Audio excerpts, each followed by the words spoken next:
Scholarship fellowship না থাকলে গরিব পরিবারের ছেলেমেয়েরা পড়বে না।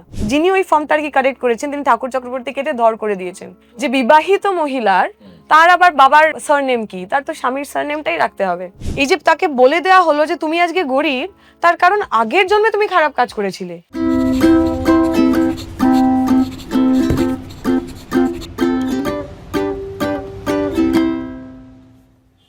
আজকে আমাদের নাটক যে জানলাগুলোর আকাশ ছিল একটা সংলাপ দিয়ে আজকের পডকাস্টটা চালু করি।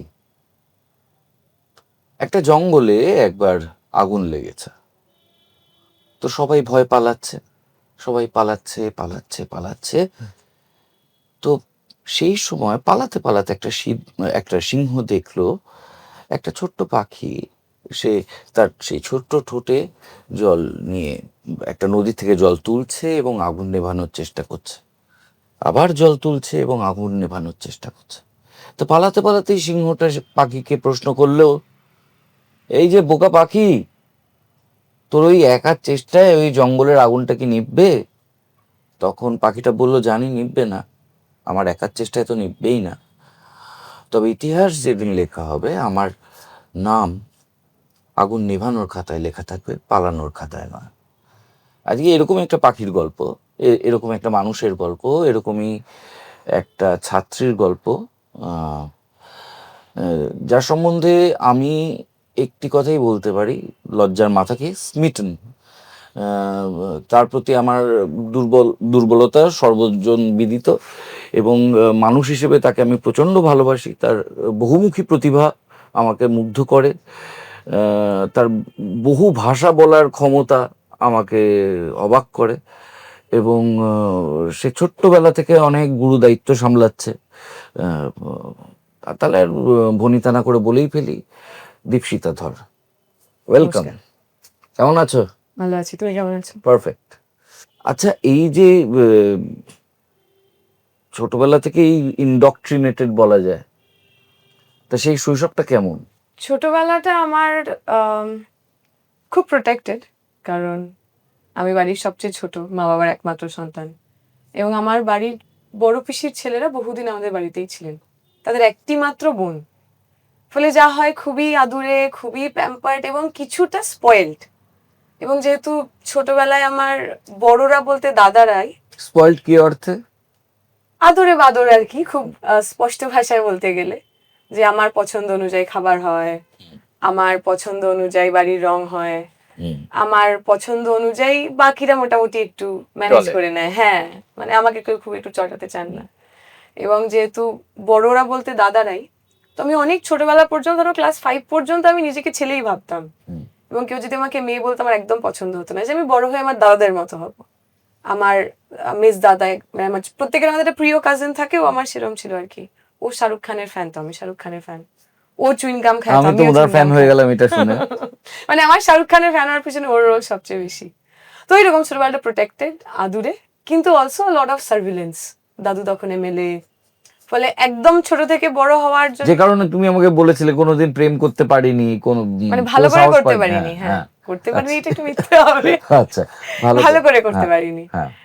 এবং ওই আর কি, তুমি সবসময় একটা এক্সপেকটেশনের মধ্যে, লোকে তোমাকে সবসময় চাইছে তুমি একটা কিছু করো, তোমার ভুলগুলো অনেক বড় ভুল, অবশ্যই তোমার অ্যাচিভমেন্ট গুলো বড় অ্যাচিভমেন্ট, বাট ছোট থেকে একটা সার্ভিলেন্সের মধ্যে থাকা, কারোর ছায়ায় থাকা। তো ওই সবটা মিলিয়ে ছোটবেলা আর কি, তাতে ছায়া আছে, মায়া আছে, আরো যা যা। বুঝলাম, কিন্তু আমার এখানে একটা প্রশ্ন জাগছে। ছোটবেলা থেকে তুমি কিশোর বাহিনীর অংশ, দাদু এমএলএ, তোমার কি কখনো মনে হয় না তুমি, যেহেতু ছোটবেলা থেকেই একটা ধরনে চলে গেলে, তুমি ঠুলি পড়ে নিয়েছো? মানে তুমি ধরো, আমি এটাও দেখেছি, আমার আমার এক কাকু, সে আসলে কংগ্রেস ছিল, আচ্ছা, কিন্তু ইউনিয়নে এবং অফিসে ভয় পেত বলে সিপিএম করতো। সিপিএম এর যে এই দিকটা, সেটা কখনো দেখোনি? তা নয়, ধরো আমি তো যখন দাদু এমএলএ, সেটা তো একদম পার্টির হেলম, মানে তখন আমরা 34 বছরের যা ভালো মন্দ সবটা মিলিয়ে একদম একটা চূড়ান্ত সীমায়। ফলে তুমি যদি আমাকে খুব প্র্যাকটিক্যালি জিজ্ঞেস করো যে আমি কি সবটাই সিপিএম এর ভালো দেখি, বা পার্টিকে কি আমি স্যাক্রোস্যান্ট দেখি, আমি বলবো না, অবশ্যই একটা ইন্ডক্ট্রিনেশন ছিল ছোটবেলায়, যেখানে বাচ্চারা ভূতের গল্প শোনে, রূপকথার গল্প শোনে, সেখানে বাবা আমাকে 70-77-এর গল্প শোনাতো, যখন দাদুরা বাড়ি ছাড়া, যখন বাড়িতে বোম পড়ছে, যখন স্কুলে যাওয়ার জন্য ইনাফ জামা কাপড় খাবার দাবার নেই। ফলে আমি তো সেইটাই আমার শৈশব, আমার কল্পনা, আমার মাথার মধ্যে চেতনা, বুদ্ধি, যা যা হয়, ইমাজিনেশন যেভাবে ভাবি, সেগুলো নিয়ে বড় হয়ে উঠেছি। কিন্তু আমি কখনোই, মানে আমি দেখেছি অনেক গোড়া বামপন্থী পরিবারে শুধু মানিকটাই পড়েছে, তারাশঙ্কর পড়েনি। তুমি কি তারাশঙ্কর পড়েছো? আমি সব পড়েছি। আমার বাড়িতে সমস্ত কিছু ছিল। এবং আমার যেটা আমি করেছি, যেটা আমাদের বাড়িগুলোতে বেসিক্যালি একদম নিষেধ ছিল, হিন্দি সিনেমা দেখা, এমটিভি, চ্যানেল ভি, এইগুলো তো মানে একেবারে মার্কিন সাম্রাজ্যবাদের দালালেরা তারা ঘরে ঢুকে পড়েছে। কিন্তু যেহেতু ওইগুলোতে দেখাতে নিষেধ ছিল, ফলে যে যা হয় ইউজুয়ালি সেটা দেখারই সবচেয়ে বেশি জেদ ছিল। এবং এটা খুব মজার জিনিস, আমার সঙ্গে আমার ঠাকুরদার খুবই ভালো সম্পর্ক এবং খুবই বাঁধাবাঁধি, কারণ আমাদের বাড়িতে আমাদের দুজনেরই চলে, তো কারটা বেশি চলবে এই নিয়ে খুব একটা পাওয়ার স্ট্রাগল টানা পড়ে। তো যাই হোক, আমি যখন জেএনইউতে গেছি, বড়দাদু গেছেন, সেখানে দেখছেন আমি কিভাবে লোকের সাথে কথা বলছি, হিন্দিতে কথা বলছি, ইংরাজিতে কথা বলছি। আমি ছোটবেলা থেকে বাংলা মিডিয়ামে পড়া মেয়ে, কোনোদিন আমার এই এক্সপোজার গুলো ছিল না। তো দাদু বাড়িতে এসে মাকে বলেছে, আমি ওকে ছোটবেলায় বকতাম ঠিকই, ওইসব এমটিভি ফেমটিভি দেখতে দিতাম না, কিন্তু এসব দেখে মনে হয় ভালোই হয়েছে, ইংরাজি হিন্দিটা যেভাবে বলতে পারছে এটা তো স্কুলে শেখেনি। এইবারে এই প্রশ্নটা তো তুমি আমাকে দিলে, প্রচুর রাগ আছে আমাদের 34 বছরের ইংরেজি নিয়ে। সেখানে তুমি এত ভালো ইংরেজি হিন্দি বললে কি করে? তুমিও তো বাংলা মিডিয়াম। আমার স্কুলের যে দিদিমণিরা আমাদের পড়াতেন, তারা বড্ড যত্ন নিয়ে পড়িয়েছেন। তারা ইংরেজি সম্পর্কে কখনো কোনো ভয় ভীতি আমাদের মধ্যে তৈরি করেননি। একটা ভাষার প্রতি তো আমাদের ইন জেনারেল ভালোবাসা হয়, কারণ সেই ভাষার মধ্যে দিয়ে আমরা এক্সপ্রেস করতে পারি, আমরা ভাবতে পারি, আমরা স্বপ্ন দেখতে পারি। তো আমার সঙ্গে ইংরাজির যেভাবে I was introduce to English, সেটার মধ্যে খুব চাপাচাপি নেই, সেটার মধ্যে বড্ড ভালোবাসা ছিল। তো আমার সরকারি বাংলা মিডিয়ামের স্কুলের দিদিমণি, তারা আমাদের যেভাবে পড়িয়েছেন, আমার যে কোনো ভাষা সম্পর্কে যেটুকু দখল, সেটা একদমই তাদের কৃতিত্ব। হ্যাঁ, বুঝতে পারছি। ইংরেজিতে আমিও বেশ ভালো ছিলাম এবং আমি প্রায় আমার বেশিরভাগই 3 ঘন্টার ইংরেজি পরীক্ষা 1.5 ঘন্টা থেকে 1.25 ঘন্টা শেষ হয়ে যেত। তারপর আমি বাথরুমে দাঁড়িয়ে থাকতাম, বন্ধুরা আসতো। আমার কাজ ছিল যে আমি বন্ধুদের বলে দিতাম। হ্যাঁ, আমি বলে দেওয়ার পরও তারপর বাথরুমে থাকতে হতো অনেকক্ষণ। কিন্তু তা সত্ত্বেও তো আমি ধরো বেশ ভালো, তাতেও তো আমি একটা বড় স্পিচ ইংরেজিতে দিতে গেলে 4 বার ভাববো। আমাকে এখন একটা এনআরআই দের তাদের দুর্গাপুজোর জন্য উইশ বাইট পাঠাতে বলেছে, বাংলায় একটা, ইংরেজিতে একটা। বাংলাটা পাঠিয়ে দিয়েছি, ইংরেজিটা নিয়ে আমাকে যথেষ্ট চিন্তা করতে হচ্ছে। সেখানে তুমি জেএনইউতে দাঁড়িয়ে বা সর্বভারতীয় ক্ষেত্রে যখন ইংরেজি বক্তৃতা দাও, সেটা সেই সেই প্র্যাকটিসটা কোথার থেকে এলো? জেএনইউ থেকে। মানে ধরো আমি জেএনইউতে প্রথম দিকে তুমি অত ভালো ছিলে না? না, আমি যখন আশুতোষ কলেজে পড়তাম, আমি তো আমার আরে গ্রাজুয়েশন, ওখানে আমরা তো কমন। হ্যাঁ, আমি তো পরীক্ষাও দিয়েছি বাংলাতে, মানে আমার গ্রাজুয়েশন পরীক্ষাতে ভূগোল? হ্যাঁ, ভূগোল। আমি বাংলাতে পরীক্ষা দিয়েছি, খালি প্র্যাকটিক্যালটা ইংলিশে লিখতাম, কারণ ওখানে লেখার কিছু থাকতো না, বেশিরভাগটাই অঙ্কের। আমি ফার্স্ট ইংরেজিতে পরীক্ষা দিই জেএনইউ এন্ট্রান্স এক্সামিনেশন, এবং যেটা আমার মনে হয়েছিল যে ভাষার আমাদের চাইতেও, বাংলা মিডিয়ামের ইংরেজিটা কিন্তু বেশ ভালো, কিন্তু সেটা রিটেন ইংলিশ। হ্যাঁ, কারণ আমাদের বলার প্রয়োজন পড়েনি। এবার আমি যখন জেএনইউতে যাচ্ছি, তখন আমার বলার প্রয়োজন পড়ছে। তুমি অলরেডি হ্যাঁ, সেটআপটাই আছে যে, এবং প্রয়োজন থেকে তুমি শিখে যাচ্ছ। তোমার যদি ওইটাই কমিউনিকেট করার একমাত্র চ্যানেল হয়, তুমি কিছুটা বাধ্য হয়েই শিখে যাচ্ছ। ওখানে যারা পড়তে আসছে, জলে পড়েছো, সাঁতার শিখতেই হ্যাঁ, হবে। তারা বেশিরভাগই তোমার আইদার হিন্দি মিডিয়াম থেকে আসছেন, কেউ মালায়ালাম মিডিয়াম থেকে আসছেন, ইংলিশ মিডিয়াম থেকে জেএনইউতে অ্যাটলিস্ট আমার ক্লাসে আসছেন, এরকম সংখ্যাটা হাতে গুনে 10%, ইভেন লেস দ্যান দ্যাট। ফলে আমার মনে হয় এখন ভালো খবর সেটা। হ্যাঁ, আমি জানি না এখন কি হয়েছে, at least 2013, 14, 15, 16 that was the trend. Bangla medium, vernacular মিডিয়ামের ছেলেমেয়েরা আরামসে পড়তে পারতো। সুতরাং মানে আমি বলবো যে ইংরেজিতে বলাটা এখন দাঁড়িয়ে গুরুত্বপূর্ণ। ইন আ গ্লোবালাইজড ওয়ার্ল্ড আমাদের মিডিয়ামটা বদলে গেছে, কিন্তু ধরো যে সময় দাঁড়িয়ে আমাদের বাংলা মিডিয়াম স্কুলগুলোতে ইংরেজি ভাষা পড়ানো হচ্ছে, সেখানে তো ভাষাটা জানা বোঝা, সেই সম্পর্কে ওরিয়েন্টেশনটা। এখন ইংরেজি জানাটা গুরুত্বপূর্ণ কেন বললে? কারণ এখন আমরা অনেক বেশি গ্লোবালাইজড। জাস্টিফাই করলে না, কিছুকে জাস্টিফাইড করলাম না, কারণ আমি তো ইংলিশ স্কুল থেকেই পড়েছি, মানে আমি প্রাইমারি থেকে ইংলিশ পড়েছি, ফলে আমার মনে হয় ইংরেজি ইন্ডিয়ার মতন মাল্টিলিঙ্গুয়াল দেশে সবসময় দরকার ছিল। দরকার। কিন্তু আমি মানে একটুখানি ডিফেন্ড করে নেবো সিপিএম কে। ধরো যে সময় দাঁড়িয়ে এই বাংলা মিডিয়ামকে আরো এমফাসাইজ করার কথা বলা হচ্ছে, সেই সময়ের ইন জেনারেল পশ্চিমবঙ্গের সাক্ষরতার হার কতটা, সেই সময় দাঁড়িয়ে ওই সরকারের প্রায়োরিটি মনে হয়েছিল যে বেশিরভাগ মানুষজন তারা শিক্ষার আঙিনাতে আসুক। যদি ইংরাজি শিখতে গিয়ে ছেলেমেয়েরা ফেল করছে, ড্রপ আউট হয়ে যাচ্ছে, rather than imposing and making it mandatory যে তোমাকে ইংরাজি জানতেই হবে, তার চাইতে সে বেসিকটা জানুক, বাংলাটা জানুক, অঙ্কটা জানুক, বিজ্ঞান জানুক, ভূগোল জানুক, ইংরেজিটা যদি দরকার হয় সে শিখে নেবে। আজকের এবার সেই সময় থেকে তো আজকে আমরা অনেকটা এগিয়ে এসেছি।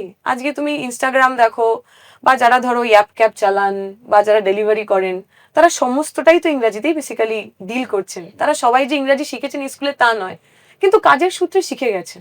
ফলে এখন দাঁড়িয়ে ইংরাজিটা জরুরি। এবং অবশ্যই আজকের দিনে ভারতে যখন ভাষা একটা এত পলিটিক্যাল ব্যাপার হয়ে গেছে, সেখানে English as a connecting language is essential.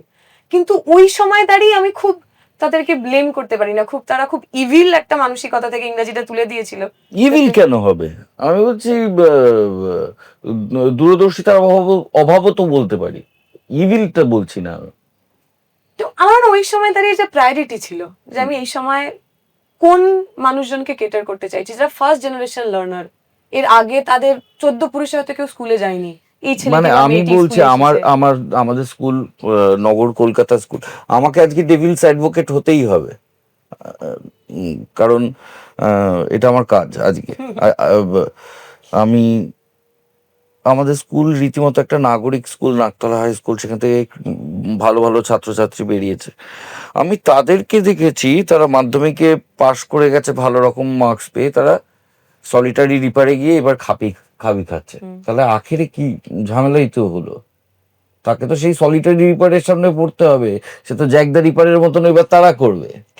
তা নয়, ধরো আমি যে বলছিলাম ফার্স্ট জেনারেশন লার্নারদের কথা, তুমি তো নাকতলার কথা বললে, তুমি একদম দক্ষিণ কলকাতার উপকণ্ঠে এগিয়ে থাকা পরিবারের ছেলেমেয়েদের কথা বলছো। পশ্চিমবঙ্গে যে ধরনের ছেলেমেয়েরা সরকারি স্কুলে পড়তে আসতো, সেইটা তো দক্ষিণ কলকাতার আলোর অনেক বাইরে। প্রথম প্রজন্মের যে ছেলেটি, যে মেয়েটি একটি দলিত পরিবারের, আদিবাসী পরিবারের, বা চা বাগানের শ্রমিকের কোনো ছেলে মেয়ে এখনো যারা পড়তে আসে, যাদের আগের পরিবারের কোনো ইতিহাসই নেই, বরং একটা লম্বা ইতিহাস আছে এক্সক্লুশনের, স্কুলে ঢুকতে দেওয়া হয়নি, কলেজে পড়তে দেওয়া হয়নি, তাদের কাছে সেই সময় দাঁড়িয়ে একটা নতুন ভাষা, যে ভাষাটাকে আয়ত্ত করা কঠিন, সেই ভীতির চাইতে পশ্চিমবঙ্গ সরকারের তখন মনে হয়েছিল আমি একটা এমন ইউনিভার্সাল সিস্টেম তৈরি করি যাতে যে সবচেয়ে পিছিয়ে পড়া তার কোনো ক্ষতি না হয়। হতে পারে যে একদম এগিয়ে থাকা পরিবারের যে ছেলেটা ইংলিশ মিডিয়ামে পড়ছে, একদম এগিয়ে থাকা পরিবারের একটা ছেলে যে বাংলা মিডিয়ামে পড়ছে, বাংলা মিডিয়ামের ছেলেটি বা মেয়েটি হয়তো একটু পিছিয়ে থাকবে, but that is fine, given একদম প্রান্তে থাকা ছেলেটি মেয়েটি আরেকটু বেশি সুযোগ পাচ্ছে। একদমই তাই। এবং আমাদের সত্যি শৈশবে ইংরেজিতে যা ভয় ছিল আমার বেশিরভাগ বন্ধুর, সেখানে ড্রপ আউট হওয়াটা খুব বিচিত্র কিছু ছিল না। মানে দুটো সাবজেক্ট ছিল, অঙ্ক অঙ্ক এবং আর ইংরাজি। ইংরেজি। মানে সামহাও আমি লিটারেচারটাতে গিফটেড ছিলাম বলে কোনোদিন ইংরেজিটা আমার সামনে ঝামেলা হয়ে দাঁড়ায়নি, কিন্তু it was real, the problem was real. একটা জিনিস খুব ইন্টারেস্টিং, আমরা এই কদিন আগেই সিনেমা বানালাম কুলের আচার। আমার মনে হয়েছিল আজকের যুগে এই সিনেমাটা কোনো মানে নেই, যে একজন মহিলা তার টাইটেল রাখবে সেটা নিয়ে আজকের যুগে আর একদম সিনেমা মানে। কিন্তু যখন তোমার মার কথা বলছি, সেই সময়টাই কিন্তু একটা ব্যাপার। তো তোমার বাবার নাম দেখছি পীযূষধর, মার নাম দেখছি দীপিকা ঠাকুর চক্রবর্তী, এই ব্যাপারটা কি, মা কি ওরকমই মানে চিরকালই? একদমই। এবং আমার মধ্যে যেটুকু যা ফেমিনিজম বলো, নারীবাদ বলো, সে একটাও পড়ে আসেনি। সবটা মার কথা শুনে, মাকে দেখে, মার জীবন দেখে এসেছে। এবং মা খুব সার্টেন ছিল। এই যে তুমি নাম পরিবর্তনের কথা বললে, সেই সময় দাঁড়িয়ে তো ইভেন প্রোগ্রেসিভ পরিবারগুলোতেও টাইটেল বদলানো ইজ আ নর্মাল থিং। আমাদের পার্টিরও তাবর সব মহিলা নেত্রীরা, তাবর তারা প্রত্যেকেই বিয়ের পর তার হাজবেন্ডের নামই নিজের, মানে তার হাজবেন্ডের পদবি নিজের নামের সঙ্গে জুড়েছেন। আমি জানি না মা কোথা থেকে ওই আলোক প্রাপ্তিটা মার হয়েছিল। মা বলেছিলেন যে আমি পরিবর্তন করব না, যে আমার তো একটা নিজের আইডেন্টিটি রয়েছে, আমার শুধু বিয়ে হয়ে যাচ্ছে বলে আমার আইডেন্টিটির, আমার পরিচিতি সেটা অন্য কোনো জায়গায় বিলীন হয়ে যাবে কেন। এবং ভয়ঙ্কর স্ট্রাগল। ধরো এরকম হয়েছে, মা নাম লিখে দিয়েছেন, যখন ফর্মটা এসেছে সেটা যিনি ওই ফর্মটা আর কি কারেক্ট করেছেন, তিনি ঠাকুর চক্রবর্তী কেটে ধর করে দিয়েছেন, যে বিবাহিত মহিলার তার আবার বাবার সারনেম কি, তার তো স্বামীর সারনেমটাই রাখতে হবে। আর ঠাকুর চক্রবর্তীতেও তো মজা দেখছি, এটা কি উনি মায়েরটাও রেখেছেন নাকি? না, ঠাকুর চক্রবর্তীটা একটা- বেসিক্যালি আচ্ছা, হ্যাঁ ঠাকুরদার, হ্যাঁ মানে ঠাকুরদার এবং আমার ঠাকুরদার না, তোমার মানে দাদু। দাদুর, হ্যাঁ দাদুর এবং আমার দিদার বাপের বাড়ি। তো মানে এরা নিজেদের বৈদিক ব্রাহ্মণ বলেন, এরা ঠাকুর চক্রবর্তী ব্রাহ্মণ ব্যতীত ভট্টাচার্য ব্যতীত কারোর মধ্যে বিয়ে শাদী করেন না। ভীষণই গোড়া, ভীষণই ফিউডাল, ভীষণই কাস্টিস্ট একটা প্রথা। কিন্তু মার কাছে ওইটুকুই ছিল, মার পরিচিতি বলতে সেটুকুই। এবং আরেকটা মজার বিষয়, মা কি করতো, যখন স্কুলে ধরো যেখানে গার্জিয়ানের নাম লেখার জায়গা, মা অভিভাবকের জায়গায় সবসময় নিজের নাম লিখতো, যেহেতু মাই আমার পড়াশোনা দেখভাল করছেন, মানে মা গার্জিয়ান নন কেন।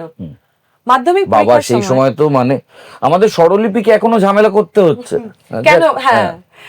তো মানে বাবা ওয়াজ ভেরি সাপোর্টিভ, অফকোর্স দুজনের ভালোবেসে একসাথে দুজনের ছাত্র আন্দোলনের কর্মী ছিলেন, বিয়ে টিয়ে করেছেন। তো মার অনেকগুলো সিদ্ধান্তে বাবার খুবই সমর্থন ছিল। তো মা লিখে দিয়েছেন অভিভাবকের নাম মাধ্যমিকের ফর্ম ফিল আপের সময়। এবার স্কুলের যারা ম্যানেজিং ডিরেক্টর, মানে যারা ওই ফর্মটা কারেক্ট করছেন, তারা কেটে পীযূষ ধর লিখেছেন। তারা বলছেন বাবা যদি জীবিত থাকেন বা বাবার সঙ্গে যদি মানে তোমরা যদি সেপারেট না হও, ডিভোর্স যদি না হয়ে থাকে, মায়ের অভিভাবকত্ব হতে পারে না, গ্রাহ্য হচ্ছে না। এবং ওইটা একটা ক্লাস 10-এর বাচ্চার জন্য আমি মাকে খুব কষ্ট পেতে দেখেছিলাম, যে আমার এতদিনের লড়াই সবটা বোধহয় নাল অ্যান্ড ভয়েড হয়ে গেল। এবং আমার মনে হয়েছিল যে সত্যি এটা তো একটা প্রশ্ন, যে মা যদি আমার দেখভাল করেন, মা আমাকে পড়তে বসান, মা আমাকে পড়া না পারলে পিটান, মা আমাকে রান্না করে খাওয়ান, মা আমাকে চুল বেঁধে স্কুলে পাঠান, তাহলে মা অভিভাবক হবেন না কেন? এই কারণে, কারণ শুধু বাবা আর্থিক উপার্জন করছেন? সত্যি তো আমার বেড়ে ওঠার মধ্যে আমার ভূমিকা কম? সেটাও তো পয়েন্ট নয়, বাবা যদি নাও করতো ধরো, তাহলেও তো বাবার নামই যেত। ধরো মায়ের উপার্জনেই তুমি স্কুলে পড়তে, ঠিক, তাতেও ইউর রাইট, হ্যাঁ। তো ওইটা আর কি তখন মনে হয়েছিল যে তার মানে তুমি যদি মহিলা হও, no matter what you do, তুমি সবসময় একটু পুরুষের থেকে পিছিয়ে থাকবে। ফলে এই যে নারী পুরুষের সম্পর্ক, বিয়ের মধ্যে একটা মেয়ে এবং একটা ছেলে যেভাবে ঘর বাঁধেন আর কি, সেটা যে ইকুয়াল নয়, সেটা আমি অনেক আগে থেকেই প্রশ্ন করতে শিখে গেছি। আচ্ছা দীপশিতা, তোমার কি মনে হয় কোনো পুরুষের পক্ষে কোনো নারী, এই যে আমি বলতে খুব ভালোবাসি, আমি প্রো ফেমিনিস্ট এন্ড এভরিথিং, সম্ভব সেটা? হ্যাঁ সম্ভব, সম্ভব যদি সে তার প্রিভিলেজ সম্পর্কে ওয়াকিবহাল হয় এবং সে যদি কিছু তার নিজের প্রিভিলেজকে লেট গো করতে রাজি হয়। অনেক সময় আমরা বলি, আমি এরকম বহু মানুষকে চিনি যেহেতু যারা নিজেদের প্রগতিশীল বলেন, যারা প্রগতিশীল কথা বলেন, মাইকে দাঁড়িয়ে প্রগতিশীল কথা বলেন, কিন্তু নিজের ব্যক্তি জীবনে যখন সেটা এক্সারসাইজ করার জায়গা হয়, সেখানটায় কিছুটা সারেন্ডার করেন, যে এরকমই তো চলে আসছে, এর চেয়ে বেশি করা সম্ভব নয়, এর চেয়ে বেশি করলে ভেঙে যাবেন। সুতরাং আমার কাছে কে কতটা বেশি নিজে নারীবাদী কথা বলছেন, তার চেয়েও বেশি গুরুত্বপূর্ণ সে তার জীবনে আদৌ সেই কাজগুলো করতে পারছেন কিনা। বাট আমি বলবো সম্ভব। আই হ্যাভ সিন পিপল যারা হয়তো এই প্রগতিশীল আলোকবৃত্তের বাইরে, কিন্তু তাদের জীবন যাপন যেভাবে তারা আরেকটা মানুষকে ভালোবেসেছেন, সম্মান দিয়েছেন, সাথে রেখেছেন, সেটা ভীষণই রকম ফেমিনিস্ট অ্যাক্টিভিটি। একটা কথা তুমি বারবার, সেটা আমাদের ইংরেজি পড়ার সময়ও কথায় উঠে এলো, একটু আগে আবার উঠে এলো, সেটা হচ্ছে মার্জিনালাইজ সোসাইটি এবং মার্জিনালাইজ সোসাইটি স্টুডেন্ট। এবার তুমি all India joint secretary of SFI plus JNU, তুমি সর্বভারতীয় প্রেক্ষিতটা আমাদের থেকে অনেক বেশি দেখতে পাও বার্ডস আই ভিউ থেকে। আমরা বাংলায় বসে অতটা কাস্টিজম হয়তো বুঝতেও পারি না, তার উপর নগর কলকাতায় বসে তো বুঝতেই পারি না। সর্বভারতীয় প্রেক্ষিতে মার্জিনালাইজ সোসাইটির রিপ্রেজেন্টেশন স্টুডেন্টদের মধ্যে হায়ার স্টাডিতে, আইআইটিতে এবং অন্যান্য জায়গায় কেমন? কম, খুব এখনো কম, এখনো কম। তুমি স্টুডেন্ট ছেড়ে দাও, তুমি যদি টিচার রিক্রুটমেন্ট দেখো, এখনো যতগুলো বড় এই যে মিম শেয়ার হয়, রিজার্ভেশন তুলে দেওয়া উচিত, ওটা একেবারেই একটা আপার কাস্ট অ্যাপোলজি থেকে আসে, আর কিচ্ছু না। তুমি আইআইটি বলো বা সেন্ট্রাল ইউনিভার্সিটি যদি দেখো, ভারতের বেশিরভাগ জায়গায় ওবিসি প্রফেসর একজনও নেই, এরকম সংখ্যাটা প্রচুর। আমি শিডিউল কাস্ট, শিডিউল ট্রাইব ছেড়ে দিলাম, আমি মুসলিম ছেড়ে দিলাম, ওবিসি মানে এই সমস্ত মার্জিনালিটির মধ্যেও তো যারা কম মার্জিনাল, তাদের রিপ্রেজেন্টেশন নেই। স্টুডেন্টদের মধ্যে তুমি যত ওপরের দিকে যেতে থাকবে, তত এসসি, এসটি, ওবিসি, পিছিয়ে পড়া পরিবারের ছেলেমেয়েরা পিছোতে থাকবে, মেয়েরা পিছোতে থাকবে। একটা তো সোশ্যাল ক্যাপিটাল, সামাজিক পুঁজি, সাংস্কৃতিক পুঁজি বলতে আমরা যা বুঝি, এই যে ধরো অনেক দূর পড়া উচিত, এই বোধটাই তো অনেক জায়গায় এসে পৌঁছায়নি। আমি এটা তোমার এক্সাম্পল দিই, আমার ঠাকুরদারা ওপার বাংলা থেকে এসেছিলেন, একেবারে কর্পত শূন্য, কিচ্ছু ছিল না। কিন্তু আমার ঠাকুরদা ওই সময় দাঁড়িয়েও ডাবল এমএ, মানে ছেলে মেয়ে হয়ে গেছে, 4 ছেলে মেয়ের বাবা, তবুও সে আরেকটা এমএ করেছেন। আমার ঠাকুরদাও তাই। কারণ তিনি জানতেন যে শিক্ষার বা পড়াশোনার একটা ভ্যালু আছে, তার একটা সাংস্কৃতিক পুঁজি সম্পর্কে ধারণা ছিল। ওই একই সময় যে মতুয়া পরিবারের মানুষ বা যে দলিত পরিবারের মানুষ ছিন্নমূল্য এখানে এলেন, দুজনেই হিন্দু, দুজনেই উদ্বাস্তু, দুজনেই অলমোস্ট সর্বহারা, কিন্তু এই যে এত দূর পড়তে হবে বা যেভাবেই হোক পড়াটা চালিয়ে যেতে হবে, এই যে সাংস্কৃতিক পুঁজি, এটা তার কাছে নেই, সে জানেই না। রিহ্যাবিলিটেশনটা আমাদের অনেক স্মুথ হলো, অনেক স্মুথ হয়েছে, আমরা অনেক তাড়াতাড়ি ল্যাডার গুলোতে পা দিয়ে ওপরে উঠে গেলাম, যেটা কিন্তু ওই অংশের মানুষ পারলেন না। এবং পিছিয়ে পড়া পরিবারের ক্ষেত্রে তো আরো নানা রকম হয়। ধরো আমরা 5th জেনারেশন লার্নার, মানে অ্যাটলিস্ট 5 প্রজন্মের স্বাক্ষর। ফলে আমার যদি পড়তে কোথাও অসুবিধা হয়, আমি বাবার কাছে যেতে পারি, দাদুর কাছে যেতে পারি, মায়ের কাছে যেতে পারি।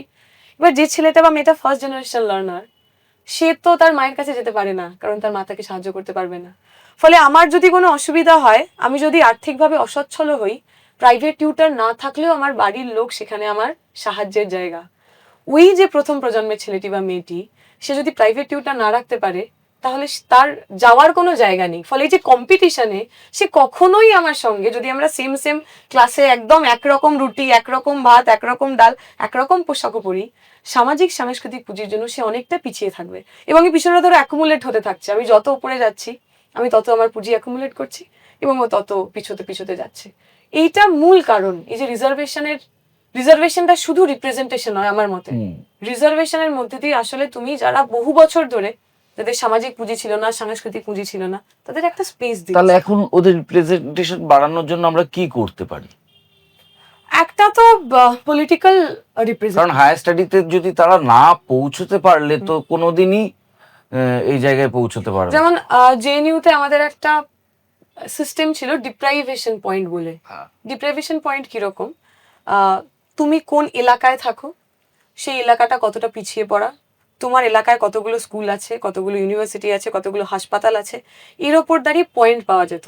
তোমার রিজার্ভেশন রয়েছে, সব কিছু আছে, এরপরেও তুমি যত পিছিয়ে পড়া এলাকা থেকে আসবে তত তোমার ওই পয়েন্টগুলো বেড়ে যেত। ফলে কিছুটা হলেও তুমি একটা কম্পেনসেট করার চেষ্টা করছো, যে কিছু নেই, যার হাতে কোনো অজার নেই, যার হাতে কোনো হাতিয়ার নেই, তাকে আমি ডিপ্রাইভেশন পয়েন্টের মধ্যে দিয়ে আরেকটু ঠেলে দিচ্ছি, আরেকটু এগিয়ে দিচ্ছি। সুতরাং রিজার্ভেশনের পাশাপাশি আমরা যদি এই ধরনের কিছু ভাবতে পারি, তুমি যদি স্কলারশিপ ফেলোশিপের কথা দেখো, ভারতে প্রতিদিন স্কলারশিপের সংখ্যা কমে যাচ্ছে, ফেলোশিপের সংখ্যা কমে যাচ্ছে, পরিমাণ কমে যাচ্ছে। স্কলারশিপ ফেলোশিপ না থাকলে গরিব পরিবারের, পিছিয়ে পড়া পরিবারের ছেলেমেয়েরা পড়বে না। ওদের তো বলবে যে তুই পড়াশোনা করে কি লাভ হবে, তার চেয়ে আমার খেতে কাজ কর, বাড়িতে অর্থের প্রয়োজন, চাকরি বাকরি করে নে, বাড়িতে অর্থের প্রয়োজন। সে যদি একটা 25-26 হাজার টাকা প্রতি মাসে পায়, সে সেটা বাড়িতে পাঠিয়ে বলবে যে না মা আমাকে পড়তে দাও। তো scholarship fellowship, deprivation point, proper implementation of reservation, এবং একই সঙ্গে একটা রাজনৈতিক সচেতনতা ক্যাম্পাস ইউনিভার্সিটির মধ্যে।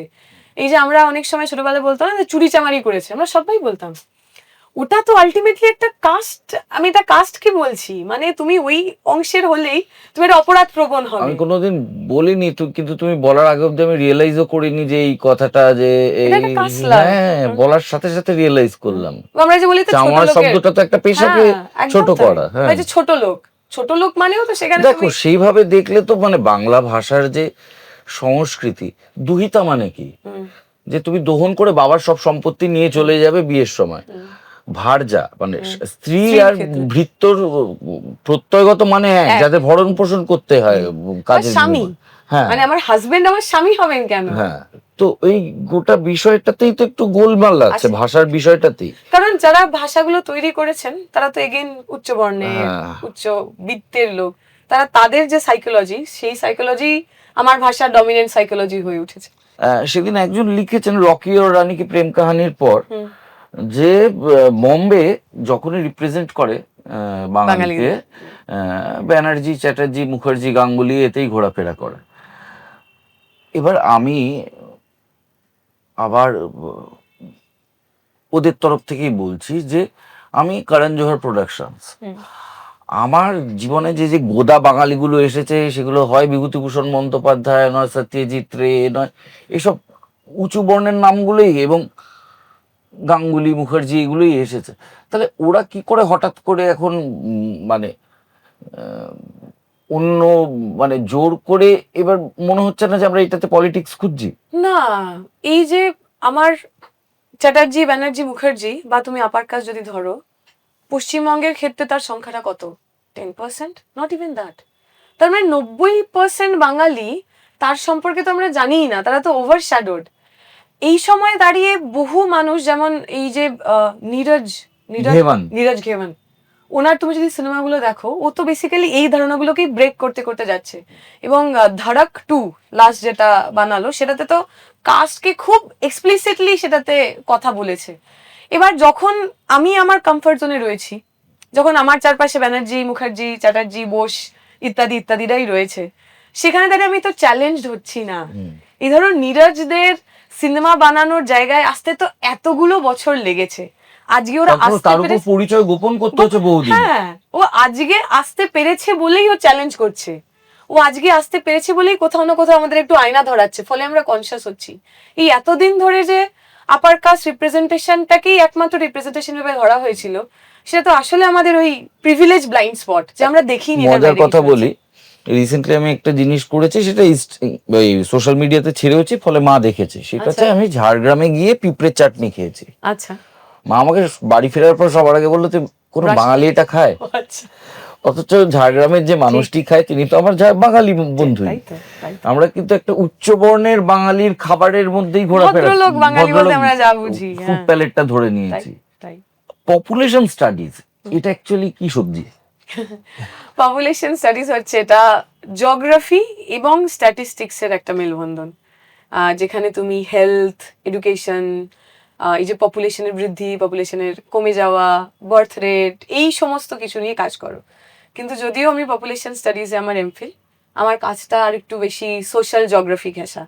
আমি খুব স্ট্যাটিস্টিক্সের দিকে যাইনি, আমার কখনোই নাম্বারের প্রতি ভালোবাসা ছিল না। আমি যে কাজ করেছি সেটা সোশ্যাল ক্যাপিটাল, তোমাকে যে বলছিলাম সামাজিক পুঁজি। আমি দেখছিলাম মুসলিমদের মধ্যে, যে মুসলিমরা গালফে কাজ করতে যাচ্ছেন, আমরা তো ভাবি মুসলিম মানেই বোধহয় একটা মোনোলিথিক স্ট্রাকচার, আমাদের হিন্দুদের মধ্যে যেমন কাস্ট রয়েছে ইত্যাদি রয়েছে, ওদের মধ্যে তা নেই। আসলে কিভাবে মুসলিমদের মধ্যেও অকুপেশন বেসড গ্রুপ রয়েছে, যেটা অলমোস্ট কাস্টের মতো কাজ করে, এবং কি করে সেই কাস্টটাই তুমি কোথায় মাইগ্রেট করবে, কবে মাইগ্রেট করবে, কি ধরনের কাজ করবে, গালফ থেকে ফিরে এসে তোমার জীবনযাপন কেমন হবে, তোমার বিয়ে শাদী কেমন হবে, সবটা কন্ট্রোল করে। সেইটার উপরে আমার পিএইচডি। আমার মনে হয় তুমি ওখানেই আসতে, সবজি থেকে। হ্যাঁ হ্যাঁ, মানে কোন তরকারিটা আমি বানালাম সবজিটা দিয়ে।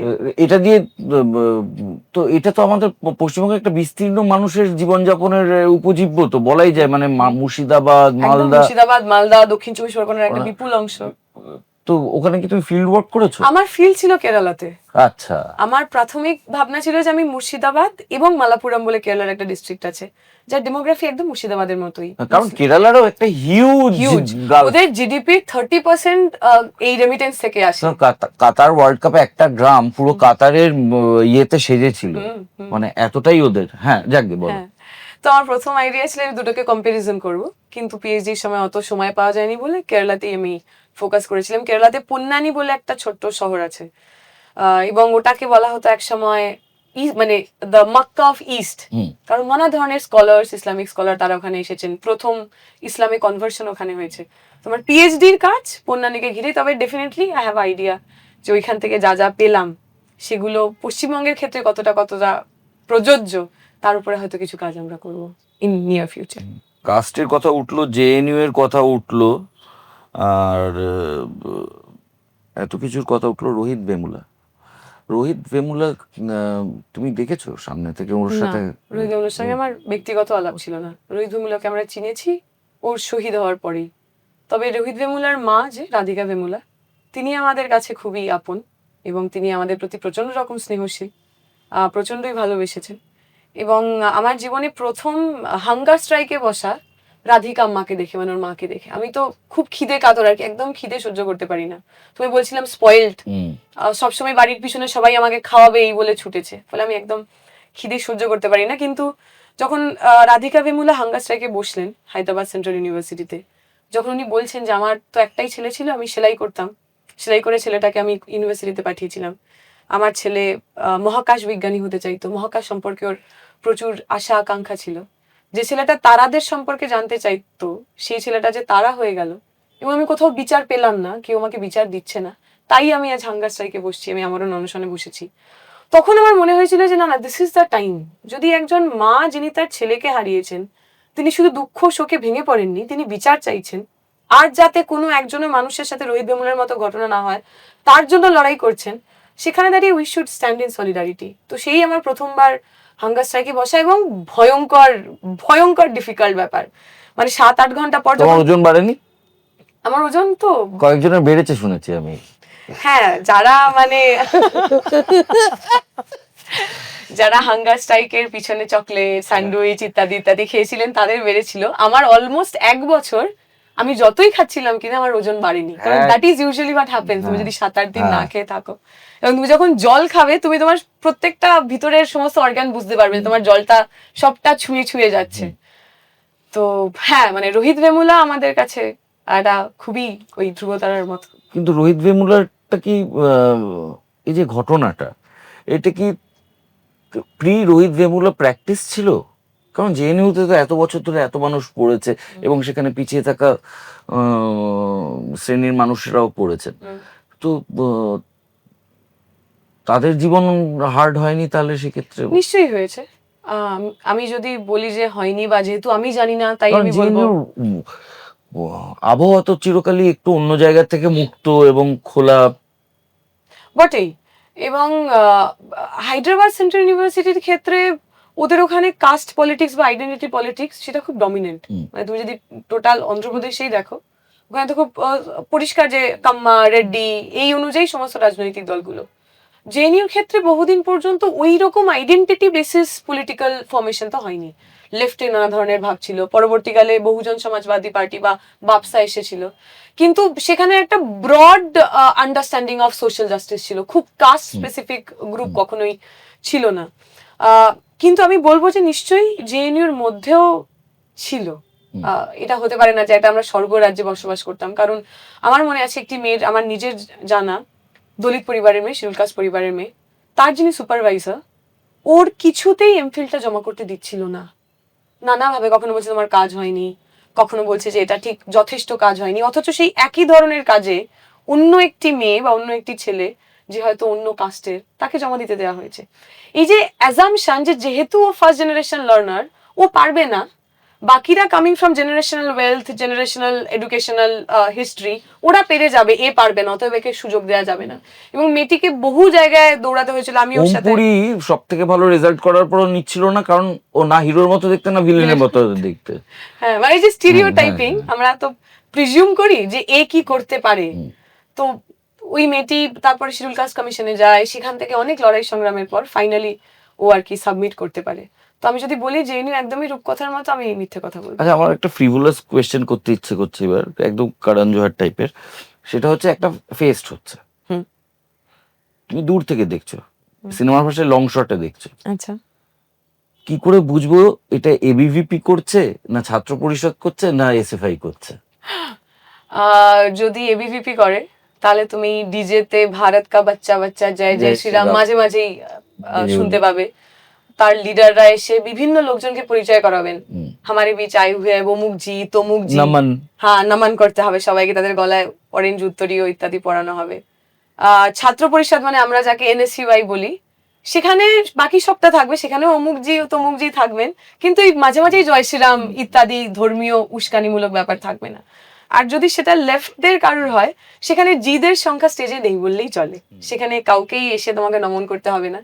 সেখানে একটি লম্বা চুল ছেলে হয়তো 2-3 দিন চান করেনি, চশমা পরে সে গিটার নিয়ে গাইতে পারে, এইরকম হয়তো ডিফারেন্স তুমি যদি লং শটে দেখো দেখতে পাবে। আচ্ছা, এলজিবিটি কিউ এই নিয়ে বামপন্থীরা যত আগে ইন্ডিয়াতে স্বীকৃতি দিয়েছে, স্বীকৃতি দেওয়াটা খুব বড় কথা, মানে আমরা কেউ কাউকে স্বীকৃতি দেওয়ার সমর্থন জানিয়েছে, বাকি দলদের জানাতে এত সমর্থন দেরি হলো কেন, বা এগিয়ে আসতে বা ভোকাল হতে?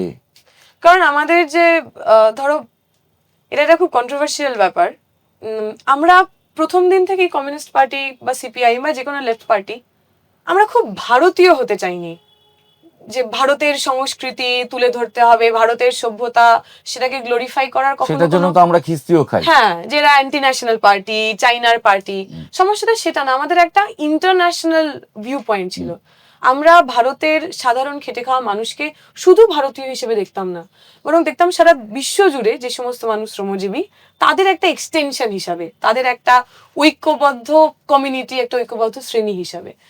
বাকি যা রাজনৈতিক দল তুমি দেখো না কেন, তারা তো খুব rooted in this idea of being Indian. ভারতীয় বলতে কি সেটা নিজের মতো করে ডিফাইন করেছে। আরএসএস একভাবে ডিফাইন করেছে, কংগ্রেস আরেক রকম ভাবে ডিফাইন করেছে, আমরা আরেক রকম ভাবে ডিফাইন করেছি। তার মধ্যে আরএসএস এরটা সবচেয়ে একটা এক্সট্রিম, সবচেয়ে ফিউডাল, সবচেয়ে প্রবলেম্যাটিক আমাদের ভাষায়। এবং সেই ধারণা অফ ভারতের সভ্যতা, তাতে তো খুব সমকামী বিয়ে, সমকামী সম্পর্ক, সেটা নিয়ে তেমন খুব একটা কথা নেই। এবং তুমি যদি সামন্তবাদের মূল কথা দেখো, সামন্তবাদের মূল কথাই তো হচ্ছে একটা হেট্রোনর্মেটিভ পরিবার। একজন বাবা থাকবেন, একজন মা থাকবেন, তোমার প্রপার্টি তোমার সন্তান। হ্যাঁ, তোমার বাবা হচ্ছে পরিবারের মূল, বাবার সম্পত্তি হচ্ছে তার গাই গবাদি, তার বউ, তার ছেলেমেয়েরা, ইত্যাদি ইত্যাদি। তো যে মোমেন্টে তুমি একটা সমকামী পরিবারের কথা বলো, সেখানে তো ওই আইডিয়া অফ হেট্রোনর্মেটিভ পেট্রিয়ার্কাল ফ্যামিলি সেটাই ব্রেক করে যায়। তাহলে যদি সেটা ব্রেক করে যায়, তাহলে তোমার ফিউডাল সোসাইটি থাকবে কি করে?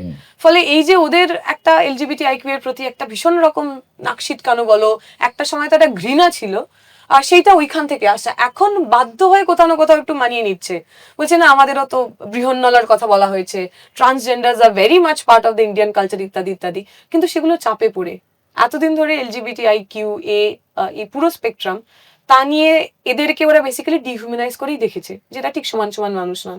দ্য অনলি পার্টি বা যে অনলি অর্গানাইজেশন যারা এটা নিয়ে প্রথম দিন থেকে খুব ক্লিয়ার ছিল, স্পষ্ট ছিল, অ্যাটলিস্ট খাতায় কলমে, that was the CPIM, communist. এই যে আমরা কোনোদিন আমার অ্যাঙ্কার হিসেবে বলা উচিত হয়, কিন্তু আমরা বলে ফেললাম, যা গিয়ে যখন বলে ফেলেছি মেনেই। এই যে আমরা কোনোদিনই সেভাবে ভারতীয় হতে চাইনি, মানুষ আগে হতে চেয়েছি। আগে মানুষ হলে তারপর ভারতীয় হওয়াই যাবে। এর জন্য ঘুরে ফিরে অপপ্রচারে আমরা যে খিস্তি খেয়েছি, সেটাকে কাউন্টার করার কোনো উপায় ভেবেছো? মানে এই যে ঘুরে ফিরে তোমরা তো তোজোর কুকুর, তোমরা তো রবি ঠাকুরকে বুর্জোয়া কবি, তোমরা তো বিবেকানন্দকে মান্যতা দাওনি, এই চীনের দালাল, চীনের প্রেসিডেন্ট আমাদের প্রেসিডেন্ট, রাশিয়ায় বরফ পড়েছে তোদের তাহলে শীত লাগবে। এত বছর পর এসে 2025-এ এসে if you have to define Indian communism for Indians, তাহলে সেখানে এটাকে কাউন্টার করবে কিভাবে এই অপপ্রচারটাকে দিনের পর দিন? দেখো, মানে কমিউনিস্ট পার্টি গড়ে তোলার ক্ষেত্রে যে মানুষটার রোল সবচেয়ে বেশি ছিল ভারতের ক্ষেত্রে, তিনি তো নিজেই একজন বাঙালি। পরবর্তীকালে পশ্চিমবঙ্গে মুজাফর আহমদ থেকে শুরু করে সবাই। ফলে আমরা যেভাবে ভারত দেখেছি, সেইটা না সেটা কোনো পুরাণে আর কি এমবেডেড নয়, যে পুরাণে এরকম ভারত ছিল অতএব আমাদের সেই ভারতের পুনর্নির্মাণ করতে হবে, সেটা আমরা কখনো ভাবিনি। আমাদের মনে হয়েছে যে ভারতের যে শ্রমজীবী মানুষ, তাদের আমরা কিভাবে ভালো রাখতে পারি। তার ভালো না থাকার একটা সবচেয়ে বড় কারণ হচ্ছে সামন্তবাদ। যে সামন্তবাদ ভ্যালিডেটেড হয় বিভিন্ন ধর্মীয় ইনস্টিটিউশনের মাধ্যমে। এই যে রাজা কে হবে, সে তো পুরোহিত ঠিক করেন, পুরোহিত ওনাকে রাজা মেনেছেন, তাই না উনি রাজা। পুরোহিতকে রাজা নিঃশুল্কে জমি দিয়েছেন, তাই না উনি পুরোহিত। ফলে তুমি যদি সামন্তবাদ, জাতিবাদ, বনুবাদ এইগুলোকে প্রশ্ন না করো, তাহলে তুমি কখনোই ওই যে গরিব মানুষ, যাকে বলা হলো, মনুস্মৃতিতে লেখা হলো যে যে শূদ্র মানুষ সে জমির মালিক হতে পারবে না, শাস্ত্রে লেখা আছে। এই যে তাকে বলে দেওয়া হলো যে তুমি আজকে গরিব, তার কারণ আগের জন্মে তুমি খারাপ কাজ করেছিলে, এই জন্মে তুমি গরিব হয়েই থাকবে, উচ্চবর্ণের সেবা করবে, যাতে পর জন্মে তুমি ব্রাহ্মণ হয়ে জন্মাতে পারো। এই আমার প্রত্যেকটা দিনের দুর্দশা, আমার প্রতি হওয়ার শোষণ, সেটাকে তো কালচারের নামে, সোসাইটির নামে, ধর্মের নামে, কখনো কখনো ইতিহাসের নামে আমরা ভ্যালিডেট করতে করতে গেছি। তো আমি যদি এই শ্রমিক শ্রেণীর মুক্তির কথা বলি, আমাকে তো আগে এই যে ব্রেন ওয়াশিং হয়েছে সেটাকে ব্রেক করতে হবে। ফলে সেইটা যখন আমরা ব্রেক করছি, অনেকের মনে হচ্ছে আচ্ছা এরা ঠিক ভারতীয় হতে পারছে না। কিন্তু আবার তুমি যদি ভারতেরই অল্টারনেট হিস্ট্রি পয়েন্ট দেখো, তুমি যদি লালনের কথা ভাবো, তুমি যদি পাঞ্জাবের বুল্লে শাহর কথা ভাবো, তুমি যদি কবিরের কথা ভাবো, এরাও তো ভারতীয়। এই বাংলার, ভারতের জল মাটি হাওয়ায় তারাও তো মানে সংস্কৃতির কথা বলেছেন, তারাও ধর্মের, আধ্যাত্মবাদের কথা বলেছেন। কিন্তু তাদের ধর্ম বা আধ্যাত্মবাদে কিন্তু মুক্তির কথাও আছে। যখন চৈতন্য বলছেন যে এই যে ছোঁয়াছুঁয়ি বা তোমার সঙ্গে জবন হরিদাস তোমার সঙ্গে তোমার ভগবানের সম্পর্কের জন্য কোনো টিকিধারী পুরোহিতের দরকার নেই, তিনিও তো আসলে সেই ভারতের কথাই বলছেন যে ভারত আমরা বানাতে চাই। যখন লালন ফকির বলছেন যে একই জলে সবাই শুচি হয়, কে আর ব্রাহ্মণ আর কে আর ম্যাথর আর মুচি, উনি আমাদের ভারতের কথাই বলছেন। বা যখন বুল্লে শাহ বলছেন যে যদি ভগবান মন্দির মসজিদে পাওয়া যেত, তাহলে মন্দির মসজিদে যে চামচিকে বাদুর অথবা পাখিরা থাকে তারা ভগবান পেতেন। ভগবান সেখানেই পাওয়া যায় যেখানে মনের মধ্যে সচ্চাই আছে, আচ্ছাই আছে। তো এইটা আমাদের কাছে আমাদের কল্পনার ভারত, যে কল্পনার ভারতে ধর্মটা বিভেদের প্রাচীর হয় না, ধর্মটা শোষণের যন্ত্র হয় না, ধর্মটা ভালোবাসার, ভক্তির, প্রেমের একটা জায়গা হয়ে ওঠে। তোমার একটা অপূর্ব সুন্দর গানের গলা আছে। তুমি, তোমাকে দেখে যতটা বুঝেছি, তোমার কালচারাল উইংটা খোলা ছিল স্টুডেন্ট লাইফে, অভিনয় টভিনয়। তুমি শাহরুখ খানের ফ্যান, এদিকে পলিটিক্সের মধ্যে একটা প্রচন্ড শীত আছে, সারাদিন এসি চলে। পলিটিক্স ভিতর থেকে একটু ঠান্ডা করে দেওয়া জিনিস, প্রচুর কচকচি, প্রচুর তত্ত্ব, প্রচুর পলিসি। বাঁচিয়ে রাখা সম্ভব ওই উষ্ণতাটা? যে শাহরুখের ফ্যান, যে শাহরুখের না হয় রিলিজ করলে চলে গেলে, ওটা মানে বাইরে থেকে দেখতে ওরকম, আমি কি প্রশ্ন করছি বুঝতে পারছি তো? সেই দীপশিতাকে বাঁচিয়ে রাখা, যে গান ভালোবাসে, যে আসলে পশ্চিমবঙ্গের মাননীয় মুখ্যমন্ত্রী মমতা ব্যানার্জিকে দেখে তো আমরা শিখছি।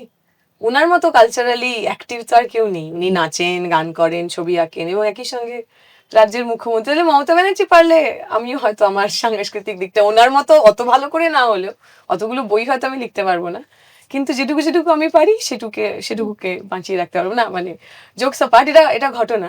তুমি যখন কোনো সাংস্কৃতিক মানুষ বা যে কেউ, তুমি নিশ্চয়ই বুঝছো, একজন পারফর্মার, তার তো জীবন দেখার ধরনটা একদম অন্যরকম হয়। তার কিছুটা আত্মকেন্দ্রিকতাও থাকে, তার কিছুটা বেপরোয়া হওয়াও থাকে, তার কিছুটা অন্য সমস্ত কিছু ভুলে কোনো একটা নির্দিষ্ট জিনিসে নিমজ্জিত হওয়াও থাকে। তুমি যখন রাজনীতিতে মানুষের আসো, থেকে একটু আলাদা হয়ে যাওয়াও থাকে। এক্স্যাক্টলি, তুমি যখন রাজনীতিতে আসো তখন এই লাক্সারিটা তোমার থাকে না, উল্টো একেবারে থাকে না। তুমি সেখানে তোমার ভালো লাগুক, তোমার মন খারাপ করুক, তোমার প্রচন্ড কান্না পাক বা তোমার প্রচন্ড আনন্দ পাক, তুমি যে স্পেসে তখন রয়েছো তোমাকে সেই অনুযায়ী বিহেভ করতে হবে। এবং সেটা যে সবসময় পারি তা নয়। তুমি দেখবে ইভেন প্রোটেস্টে, প্রচারে বা মঞ্চে বসে থাকলেও আমি বাকিদের তুলনায় একটু বেশি জোভিয়াল। মানে সেটা অনেকটা কন্ট্রোল করার পর আর কি অতটুকুতে গিয়ে আমি পৌঁছেছি। ফলে ওটা একটা নেগোসিয়েশন চলে প্রতিদিন। যে ধরো বাচ্চা মেয়েটা কিশোর বাহিনীতে গেছে, বিকালবেলা চুটিয়ে খেলেছে, নাচ করেছে, গান করেছে, নৃত্যনাট্য করেছে, স্লোগান দিতে ভালোবাসে, টেবিল বাজিয়ে গান গাইতে ভালোবাসে, সেই মেয়েটার সঙ্গে এমন একজন যাকে মানুষ জনপ্রতিনিধি হিসেবে দেখে, যাকে মানুষ তার বাড়িতে যদি কখনো বোম পড়ে তাকে ফোন করতে পারে, তার যদি ছেলে মেয়ের স্কুল কলেজ ইউনিভার্সিটিতে ভর্তি করাতে হয় তাকে ফোন করতে পারে, তার বাড়ির কেউ অসুস্থ হলে হাসপাতালে পৌঁছে দিতে হবে, এইটা বলার জন্য সে আমার কাছে আসতে পারে। এই দুটো ইমেজ তো সবসময় খুব একসাথে থাকে না। এবং আমি চেষ্টা করি আর কি, আমি বলবো না, আমরা আরো অনেকে এরকম যারা রয়েছি তারা প্রতিদিন ওইটুকু নেগোসিয়েশনের মধ্যে দিয়ে যাই আর কি। আমি জানি এই প্রশ্নের উত্তর দেওয়ার তুমি কেউ নও, তাও তোমাকেই জিজ্ঞাসা করি, যেহেতু তোমাকে পেয়েছি সামনে। আমার মাসে ইনকাম 15,000 টাকা, কিন্তু আমার ছেলে খুব ট্যালেন্টেড এবং আমার বিশ্বাস ও দারুণ পড়াশোনা। আমি কোন সরকারি স্কুলে সাহস করে দেবো একটু বলো তো? এই মুহূর্তে দাঁড়িয়ে আমি সত্যিই তোমাকে বলতে পারবো না, কারণ পশ্চিমবঙ্গে সরকারি স্কুলগুলোর যে অবস্থা, স্কুলে যে দিদিমণিরা কিন্তু পড়াচ্ছেন, আমি যদি তোমার দাদা হিসেবে বা বন্ধু হিসেবে এখন বলি যে আমার 15,000 টাকা ইনকাম, দীপশিতা আমাকে ব্যবস্থা করে দাও আমার ছেলের জন্য, তুমি কি করবে? আমি তোমার আশেপাশে যে কোনো সরকারি স্কুল, সেটা মিউনিসিপ্যালিটি স্কুল হতে পারে, সেটা প্রাথমিক স্কুল হতে পারে, তুমি দায়িত্ব নিতে পারবে না যে ওর ভালো পড়াশোনা হবে? সে দায়িত্ব নিতে পারি। কিরকম? আমার এসএফআই করা যে ছেলেটা মেয়েটা এই এলাকায় থাকে, কলেজে পড়ে, না ওইসব করলে হবে না, আমি বলছি বলতে পারি স্ট্রাকচারালি ওই স্কুল থেকে। স্ট্রাকচারালি যদি আমাদের পরিবর্তন করতে হয় তাহলে আমাদের স্ট্রাকচারের অংশ হতে পারে, মানে অংশ হতে হবে। আমি যদি সরকারে না থাকি, আমি যদি এমএলএ না হই, এমপি না হই, আমি যদি শিক্ষামন্ত্রী না হই, আমার যদি এই স্ট্রাকচারে ইন্টারভেনশন করার মতো স্টেট পাওয়ার না থাকে, তাহলে আমি তোমার একজনের দায়িত্ব নিতে পারি। এই যে বলছিলাম মাইক্রো ম্যানেজমেন্ট, আমি বলতে পারি আমার এসএফআই এর ছেলেটাকে ওকে একটু বাড়িতে পড়িয়ে দাও, আমি এসএফআই এর আরেকজনকে বলতে পারি ওকে একটু গান শিখিয়ে দাও, ওকে একটু নাচ শিখিয়ে দাও। আমি সেইটুকুনি করতে পারি, কিন্তু সেটা আমি কতজনের জন্য করতে পারবো? একজন, দুজন, 10 জন ম্যাক্স। ম্যাক্সিমাম। আমি হয়তো আমার বন্ধুদের বলে আমার পকেটের টাকা থেকে তাকে একটা কোথাও কিছু জায়গা দিতে পারলাম, কিন্তু সেটা তো সলিউশন নয়। আমরা যারা মার্কসিজমে বিশ্বাসী করি, আমরা তো এই মাইক্রো চেঞ্জে সেটাকে আলটিমেট হিসেবে দেখি না। ফলে তুমি যদি দাদা হিসেবে আমাকে জিজ্ঞেস করো, তোমার বাড়ির সন্তানের যদি আমাকে দায়িত্ব নিতে হয়, তাহলে সরকার বদলাতে হবে। সরকারে এমন লোকজনদের জায়গা দিতে হবে যারা তোমার বাড়ির ছেলে মেয়েটার জন্য 15,000 যিনি আয় করেন, তার বাড়ির ছেলে মেয়েটার প্রতি কনসার্ন। সেই ছেলেটা বা সেই মেয়েটার যে ট্যালেন্ট, তার প্রতি তার এমপ্যাথি রয়েছে। সেইটা যদি না থাকে তাহলে কিছু হবে না। যেই কথাটা ঘুরে ফিরে আসবেই শূন্য আসন। তোমরা এখন মানে তুমি আমি আজকে যে রিসার্চ করতে গিয়ে দেখলাম তুমি আমার থেকে ঠিক 1 দশকের ছোট। আমার ডিসিলিউশন লাগে না, কখনো হতাশ লাগে না, মনে হয় না মানে আমিও যখন ধরো লেখালেখি করি, যে ম্যাগাজিনটা আমি জানি যে বেশি লোক পড়বে তার প্রতি লিখতে কিন্তু আমার বেশি ভাল লাগে। ন্যাচারাল হিউম্যান হ্যাঁ, মানে সাইকোলজি। লস্ট কেসে লড়ছো মাঝে মাঝে মনে হয় না? ধরো আমি যদি পলিটিক্সকে আমার কেরিয়ার হিসেবে দেখি, যে আমাকে বড় পলিটিশিয়ান হতে হবে, সেক্ষেত্রে এই সময়ে দাঁড়িয়ে সিপিএম করার কোনো মানে নেই, লস কেস। কারণ এতগুলো আমরা নির্বাচনী ধরো হার পেয়েছি, কালকেই একদম হঠাৎ করে জাদুর ছড়ি ঘুরিয়ে সব বদলে যাবে, এটা তো পসিবল নয়।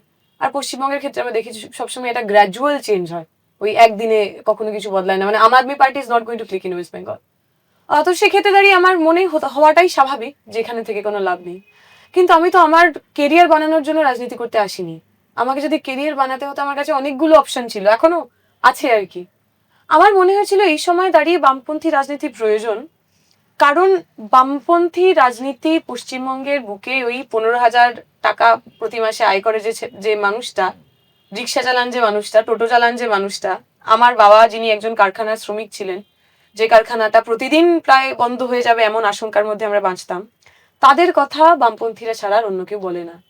যদি আমরা এই সময় রাজনীতি না করি, তাহলে আমার যে নেক্সট প্রজন্ম, যে আমার মতো পরিবার থেকেই আসছে, আমার থেকে আরো পিছিয়ে পড়া পরিবার থেকে আসছে, তাদের হয়ে কথা বলার কেউ থাকবে না। এখন কলেজগুলোতে তুমি দেখো, যারা ইউনিয়ন ইলেকশন তো হয় না, বাট তবুও যারা ইউনিয়নের নামে বসে আছেন, তাদের কাজ কি? তারা একটা বড় ফেস্ট করেন, কখনো কখনো বিভিন্ন ফিল্মের প্রমোশনে তোমরা যাও, সেখানে হাত টাত নাড়াও, ছেলেমেয়েরা আসে, প্রচুর চেঁচামেচি হয়, সেলফি টেলফি তোলা হয়, নানা ধরনের প্রোগ্রাম হয়, কখনো ক্রিকেট ম্যাচ হচ্ছে, ফুটবল ম্যাচ হচ্ছে। বাট নিউ এডুকেশন পলিসি 2019-এর যেটা মানে লাগু হলো, সেইটা নিয়ে পশ্চিমবঙ্গের বুকে একটা স্টুডেন্টস ইউনিয়নও, একটা প্রোটেস্ট বিগত 5-7 বছরে করেছে তুমি আমাকে দেখাতে পারবে? পারবে না। এনইপির কারণে গভর্নমেন্ট ইনস্টিটিউশন, সেগুলো সেলফ ফান্ডিং ইনস্টিটিউশনে পরিণত হচ্ছে। তৃণমূল ছাত্র পরিষদ, যার এত এত ছেলেমেয়েরা, তারা আর কি অভিষেক ব্যানার্জি জিন্দাবাদ বলে রাস্তায় নামছেন, এনইপি বাতিল করতে হবে, তার জন্য কটা সাস্টেন মুভমেন্ট তারা পশ্চিমবঙ্গের বুকে করেছেন। ফলে যারা এখন ক্ষমতায় রয়েছেন, তারা যে আমার ব্রেড অ্যান্ড বাটার ইস্যুগুলো নিয়ে কিছু বলবেন না আমি জানি, কাউকে তো বলতে হবে, কাউকে তো ওই 15,000 আয় করা মানুষটার দায়িত্ব নিতে হবে। সেই কারণে আমাদের রাজনীতিতে আসা হতে পারে। It's a very very very tough battle. Naive নয় তো, নয়, এটাতে আদেও মানে কখনো আমরা জিততে পারবো কি পারবো না আমরা জানি না। কিন্তু তুমি শুরু করেছিলে যে গল্পটা দিয়ে, যেটা ছোট্ট পাখি, সে ওই তার মানে ঠোঁটে করে জল নিয়ে আগুন নেভানোর চেষ্টা করেছিল। এখন তো সত্যিই আগুন লেগেছে, আমরা সবাই চোখের সামনে দেখতে পাচ্ছি। এখন যদি আমার মনে হয় আমার তো ছোট্ট ঠোঁট, এতে আমি আর ইনভলভ হয়ে কি হবে, তার চেয়ে আমি পালিয়ে যাই, তাহলে ওই ইতিহাসে আমাদের নামটা পালিয়ে যাওয়ার খাতায় লেখা থাকবে। আমরা অনেকে উল্টো জায়গায় নাম লেখা। এখানে তুমি একটা জিনিস বললে যেখানে আমার বাঙালি মানসিকতাকে একটু প্রশ্ন করতে ইচ্ছে করছে, স্পেশালি তোমার এবং তোমাদের। সেটা তুমি বললে আমি তো এখানে পলিটিক্সটা কেরিয়ার বানাতে চাই। তো আমার প্রশ্ন হচ্ছে, পলিটিক্সটা কেরিয়ার বানাতে চাওয়া কি ভুল? 1, 2 হচ্ছে আমার তো মত হচ্ছে যে আমি যদি পলিটিক্সটা কেরিয়ার বানাই তাহলে অনেক ব্যাপারটা সুন্দর হবে। আমি আমেরিকার মতন হার্ভার্ডে পড়বো, তার একটা প্রসেস থাকবে, হার্ভার্ড পাস আউট হতে হবে, এবং আমি এটাকে কেরিয়ার হিসেবেই দেখবো, সেবার নামে চুরি করব না অন্তত। তাহলে এই যে আমরা বাঙালিদের মানসিকতা, পলিটিক্সটা আমার কেরিয়ার নয়, এটা ইজ দিস আদৌ মানে working in long term? Career মানে আলটিমেটলি সবাই ইনকাম করতে চায়। হ্যাঁ, মানে কেরিয়ার মানে তো আলটিমেটলি তুমি একটা অর্থ উপার্জনের জায়গা। এবার রাজনীতিতে যদি কেরিয়ার হয়, তুমি রাজনীতি থেকে অর্থ উপার্জন করবে কিভাবে? ধরো আমি এমপি হয়ে সৎভাবে আমার এমপির টাকাটা পাবো, তোর এমপি কত টাকা পায়? 2 লাখ টাকা পায়। পেলাম, আমার আর দরকার নেই চুরি করার।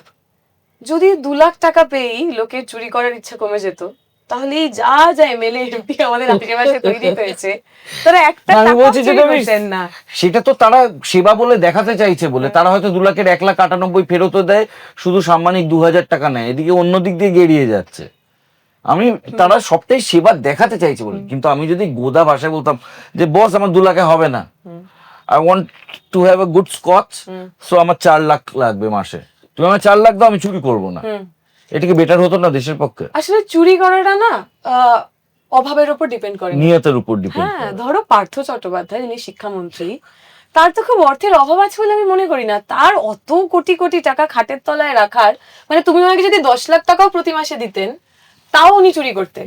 আর ওই টাকা খরচ করা এক জীবনে সম্ভব নয়। সম্ভব নয়, মানে উনি যদি, ওনার যদি খরচ করার অনেক ধরনের লোক না থাকে, তাহলে একজন মানুষের পক্ষে তো করা সম্ভব নয়। তাই তুমি টাকা বাড়িয়ে দিয়ে বা এটাকে কেরিয়ার তৈরি করে চুরি আটকাতে পারে আমি বিশ্বাস করি না।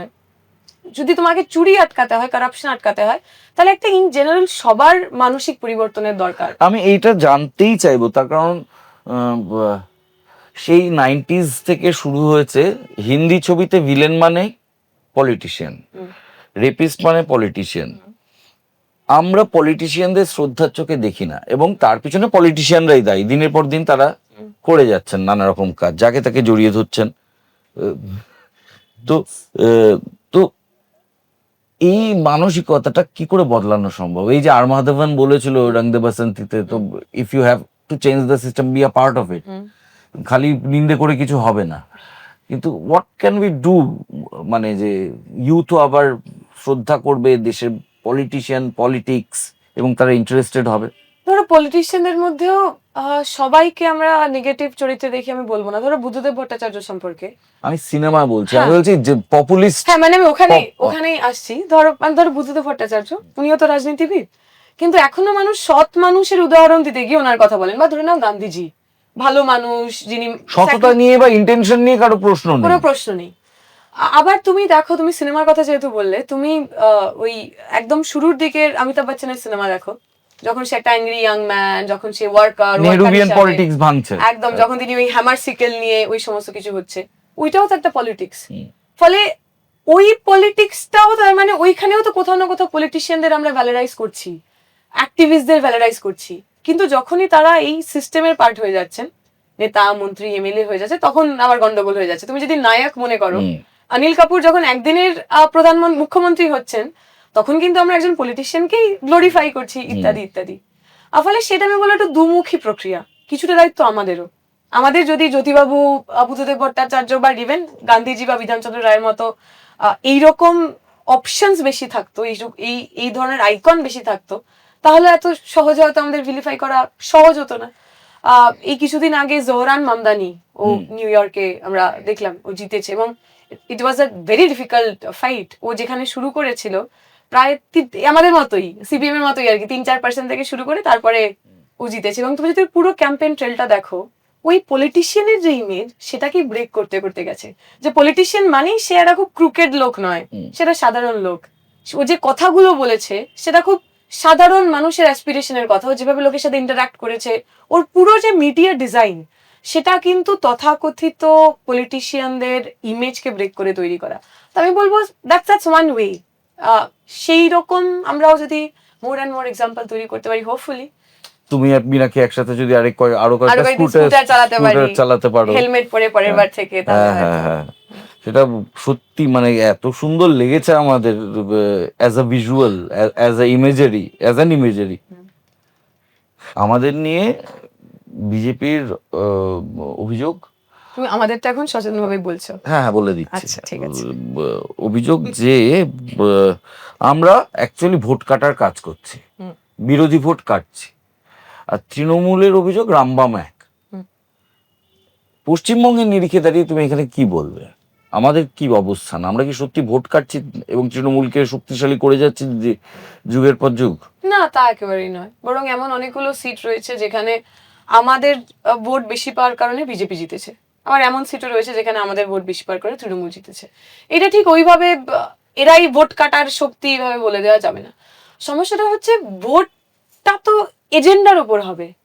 আমরা ইলেকশনে লড়ছি, আমরা মানুষের মধ্যে রয়েছি শুধুমাত্র ইলেকশন জেতা হারা ওই আলটিমেটামে নয়, যে এজেন্ডা এই মুহূর্তে দাঁড়িয়ে পশ্চিমবঙ্গের রাজনীতি হচ্ছে। তুমি 2011 সাল ভাবো, আমার কাছে ওইটা আমার সবচেয়ে মনে রাখার মতো ইলেকশন। আমি একটু বড় হয়েছি, বুঝতে পারছি। সেই সময় টিভি খুললেই হোয়াট ওয়াজ দ্য এজেন্ডা? কৃষি বনাম শিল্প, শিল্পনীতি কেমন হওয়া উচিত, কৃষকের জমি নেওয়া উচিত কিনা, নিলে তাকে কিভাবে ক্ষতিপূরণ দেওয়া উচিত, এইটা তো এজেন্ডা ছিল। তাই নিয়ে নানা ধরনের তর্ক বিতর্ক হচ্ছে। তুমি আজকের দিনে দাঁড়িয়ে যদি সন্ধ্যাবেলার ওই যে ডিবেট শো হয় সেগুলোকে খোলো, সেটার এজেন্ডা কি? মন্দির বানানো হবে না মসজিদ বানানো হবে? প্যাটিসে চিকেন পাওয়া গেছে না যায়নি?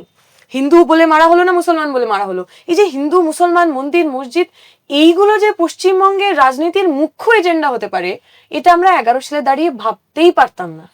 পশ্চিমবঙ্গের মানুষের এই মুহূর্তে ক্রাইসিসটা কি? মন্দিরের সমস্যা। বাংলাতে মন্দির নেই, বাংলাতে দুর্গাপুজো হয় না, বাংলাতে গীতা পাঠ করে না। পশ্চিমবঙ্গের মানে মুসলমানদের সমস্যা কি? মসজিদের সমস্যা। পশ্চিমবঙ্গে এত বড় বড় মসজিদ রয়েছে, সেখানে মানুষ নামাজ আদা করছেন না। তাহলে মন্দির মসজিদে একটাও এই মুহূর্তে দাঁড়িয়ে বাংলার যুব সমাজের সমস্যা নয়। তাদের সমস্যা, তারা পরিযায়ী শ্রমিক হচ্ছেন, বাংলার বাইরে গিয়ে কাজ শুধু করতে বাধ্য শ্রমিক না, হচ্ছেন। তারা ইন জেনারেল পরিযায়ী, যে পরিযায়ী আইটি হচ্ছেন। সেও পরিযায়ী। হ্যাঁ, মানে সেও তো শ্রমিক, সে হয়তো হোয়াইট কলার ওয়ার্কার, বাট শ্রমিক নানদালেস। তো এই যে একটা হিউজ জেনারেশন যারা বাইরে কাজ করতে বাধ্য হচ্ছেন, আর তাদের মা বাবারা একদম কোন রকম বৃদ্ধাশ্রমে রয়েছেন, তাদের মানে তাদের বাড়িটা একটা বৃদ্ধাশ্রম। একদমই, তাদের কেউ দেখার নেই, দুটো কথা বলার লোক নেই, মানসিক শারীরিক স্বাস্থ্যের অবনতি হচ্ছে। হ্যাঁ, মানে তুমি দক্ষিণ কলকাতা সল্টলেকি পুরো অংশটা, এবং পশ্চিমবঙ্গের মধ্যে যা কাজের জায়গা ছিল, এসএসসি বলো, পিএসসি বলো, সেগুলো ভেঙে পড়েছে। আর এই যে বিভিন্ন জাত ধর্মের মধ্যে টেনশন, এইখানে দাঁড়িয়ে কাউকে তো একটা তৃতীয় পরিসরের কথা বলতে হবে। বলতে হবে যে বাবা, তুমি তোমার মন্দিরে ইট নিয়ে যাচ্ছ, মন্দিরের জন্য জমি দিচ্ছ, মসজিদে ইট নিয়ে যাচ্ছ, মসজিদের জন্য জমি দিচ্ছ, তার চেয়েও গুরুত্বপূর্ণ তোমার এলাকায় একটা হাসপাতাল খুলতে হবে। তার জন্য কতজন লোক জমি দেবে, তার জন্য কতজন লোক টাকা দেবে? তোমার যিনি মুখ্যমন্ত্রী হয়েছেন, যিনি বিরোধী দলনেতা, তিনি মন্দির বানাচ্ছেন সরকারের টাকায়।